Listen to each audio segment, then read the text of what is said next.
Hi friends, welcome back to my channel. ನಾನಿವತ್ತು ಬೆಳಗ್ಗೆನೇ ಎದ್ದು ಟೀನು ರಸ್ಕ್ ತಿಂತಾಯಿದ್ದೀನಿ. ಹಾಗೆ ಬಟ್ಟೆಗಳೊಂದು ಸ್ವಲ್ಪ ಇತ್ತು, ಒಗಿಬೇಕು ಅಂತ ಒಗೆದ್ಬಿಟ್ಟು ಮೇಲೆ ಒಣಗಾಕೋಣ ಅಂದ್ಬಿಟ್ಟು 2ನೇ ಫ್ಲೋರ್ಗೆ ಎತ್ಕೊಂಡು ಹೋಗೋಕ್ಕಾಗಲ್ಲ ಅಂತ ಯಜಮಾನ್ರು ಬಟ್ಟೆಗಳ ಮೇಲೆ ಇಟ್ಬಿಟ್ಟು ಬರ್ತಾವ್ರೆ. ಎಲ್ಲ ಒಣಗಾಕೋಣ ಅಂದ್ಬಿಟ್ಟು ಮೇಲೆ ಹತ್ತಾ ಇದ್ದೀನಿ ನಾನು. 2ನೇ ಫ್ಲೋರ್ಗೆ ಎತ್ತಬೇಕಂದ್ರೆ ಬಕೆಟ್ ಎತ್ಕೊಂಡು ಸಾಕಾಗ್ಬಿಡ್ತೈತೆ. ಇನ್ನು ನಮ್ಮ ಯಜಮಾನ್ರು ಬಕೆಟ್ ಮೇಲೆ ಇಟ್ಬಿಟ್ಟು ಬಂದರು. ಬಟ್ಟೆಗಳೊಂದು ಸ್ವಲ್ಪ ಒಣಗಾಕೋಣ ಅಂತ ಒಣಗಾಕ್ಬಿಟ್ಟು ಬೆಳಗ್ಗೆನೇ ಇವತ್ತು ಕೆಲಸ ಜಾಸ್ತಿ ಇತ್ತು, ಯಾಕಂದರೆ ಸಂಡೇ ಅಲ್ಲ. ಹಂಗಾಗಿ ತುಂಬಾ ಇರ್ತೈತೆ ಕೆಲಸಗಳು ಮನೆಯಲ್ಲಿ.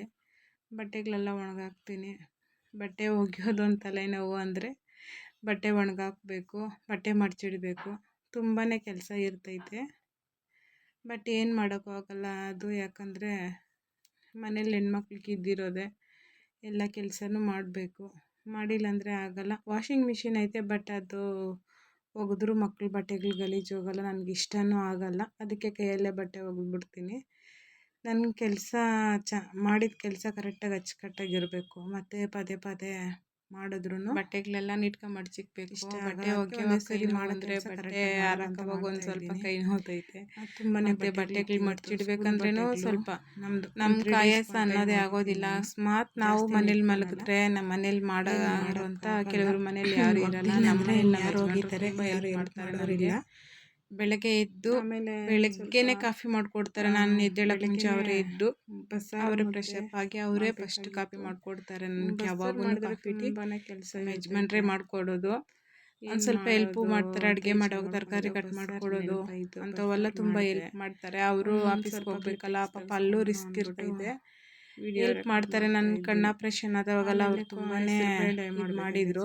ಒಂದು ಸ್ವಲ್ಪ ಬೆಳಗ್ಗೆನೇ ಹೆಸರುಬೇಳೆ ಮಾಡಿ ಬಸ್ಸಾರು ಮುದ್ದೆ ಮಾಡಿದ್ದೆ, ಸ್ವಲ್ಪ ಮಾಡ್ಕೊಂಡಿದ್ದೆ. ಆಮೇಲೆ ಸ್ವಲ್ಪ ಕುಚ್ಚಾಕೋದಿತ್ತು, 2 ಸ್ಯಾರಿ ಕುಚ್ಚಾಕ್ತಾ ಇದ್ದೀನಿ. ಇವರು ಬಿಟ್ಸ್ ಬಿಟ್ಟು ಫುಲ್ಲು ಬರೀ ಬೇಬಿ ಕುಚ್ಚೆ ಅಂತ ಹೇಳಿದ್ರು. ಬೇಬಿ ಕುಚ್ಚೆ ಹಾಕಿದ್ದೀನಿ. ಬೇಬಿ ಕುಚ್ಚೆ ಹಾಕೋದ್ರಿಂದ ಥ್ರೆಡ್ ಜಾಸ್ತಿ ಖಾಲಿ ಬೆಳಗ್ಗೆ ಬೇಗನೂ ಆಗಲ್ಲ. ಆಮೇಲೆ ಸ್ವಲ್ಪ ಪಾತ್ರೆ ಬಿದ್ದಿತ್ತು. ನನ್ನ ಮಗಳು ತೊಳಿಬೇಡ ಅಂತ ಹೇಳಿದ್ರು, ಇರಮ್ಮ ತೊಳಿತೀನಿ ಅಂದ್ಬಿಟ್ಟು ತೊಳಿತಾವಳೆ. ಇನ್ನು ನನ್ನ ಮಗನ ಬಟ್ ಇಷ್ಟಪಟ್ಟು ತೊಳಿತಾವಳೆ. ತೊಳೆದ್ರೂ ಮತ್ತೆ ಇನ್ನೊಂದ್ಸರಿ ನಾನು ತೊಳಿತೀನಿ, ಮತ್ತೆ ನಾನು ಇನ್ನೊಂದ್ಸರಿ ತೊಳೆಯೋದು ಸ್ವಲ್ಪ ಸರಿ ತೊಳಿದಿ ಅವಳಿಗೆ ಅಭ್ಯಾಸ ನನಗೆ ಅಂದ್ಬಿಟ್ಟು ನಾನು ಅವಳು ತೊಳಿತಾವಳೆ. ಆದರೂ ಬೆಳಗ್ಗೆ ಎದ್ದು ರಜಾ ಇದ್ರೆ ನಾನು ತೊಳಿತೀನಿ. ಬಾಗಿಲು ಗುಡಿಸೋದು, ಬಟ್ಟೆ ಮಡ್ಚೋದು ಸ್ವಲ್ಪ ನನ್ನ ಮಕ್ಕಳು ಹೆಲ್ಪ್ ಮಾಡ್ತಾರೆ ಯಾವತ್ತಾದರೂ ನೋಡಿದ್ರೆ. ಇಲ್ಲಾಂದರೆ ಏನು ಹೇಳಿದ್ರು ಮಾಡಲ್ಲ. ನೋಡಿ ನನ್ನ ಮಗಳು ಪಾತ್ರೆ ತೊಳಿತಾವಳೆ, ಇನ್ನು 2ನೇ ಕ್ಲಾಸ್ ಅವಳು. ಕೆಲವೊಂದು ಕೆಲಸಗಳೆಲ್ಲ ಮಾಡ್ತಾಳೆ. ಆಮೇಲೆ ಒಂದು ಬ್ಲೌಸ್ ಹೊಲ್ಕೋಬೇಕಾಗಿತ್ತು. ಇವತ್ತು ನಾನೇ ಮಕ್ಕ ಸ್ಯಾರಿ ಕೊಡಿಸಿ ಒಂದು 6 ಮಂತ್ ಆಗಿತ್ತು ಪಾಪ. ನನ್ನ ಸ್ಯಾರಿ ಬ್ಲೌಸ್ ಹೊಲ್ಕೊಂಡಂತ ಹೊಲಿದೆ. ಇವತ್ತು 2 ಸ್ಯಾರಿ ಕುಚ್ಚಾಕಿತ್ತು, ಆಯಿತು. ಅತ್ತೆ ಮನೆಯಿಂದ ಯಜಮಾನ್ರು ಬಂದರು, ಮೀನು ತಂದರು. ನಮ್ಮ ಮನೆಯಿಂದ ಯಜಮಾನ್ರು ಬಂದಿದ್ದಾದ್ಮೇಲೆ ಒಂದು ಸ್ವಲ್ಪ ಮೀನು ಕಟ್ ಕಳಿಸಿದ್ರು. ನಮ್ಮ ಮಾವ ಕೆರೆ ಮೀನು, ಕೋಸು ಮತ್ತು ಟೊಮೊಟೊ, ತೆಂಗಿನಕಾಯಿ ಎಲ್ಲ ತಂದಿದ್ರು. ಸೊಪ್ಪು ಸರಿ ಎಲ್ಲ ಕಟ್ ಕಳಿಸ್ತು. ಅವೆಲ್ಲ ಎತ್ತಿ ಊರಿಂದ ಫ್ರೆಶ್ ಆಗಿರ್ತೈತೆ ಅಂದ್ಬಿಟ್ಟು ಮಾಡ್ತಾ ಇದ್ದೀನಿ. ಇನ್ನು ಅಷ್ಟು ನಾನು ಕೋಸು ಮಾಡಲ್ಲ. ಫಿಶ್ ತವಾ ಫ್ರೈ, ಒಂದು ಸ್ವಲ್ಪ ಸಾಂಬಾರು ಮಟನ್ ಸಾಂಬಾರು ಮಾಡಿದ್ರಿಂದ ಸ್ವಲ್ಪ ತವಾ ಫ್ರೈ ಮಾಡಿದ್ದೀನಿ. ಸ್ವಲ್ಪ ಮಟನ್ ಹಳ್ಳಿಯಲ್ಲಿರೋದೆ.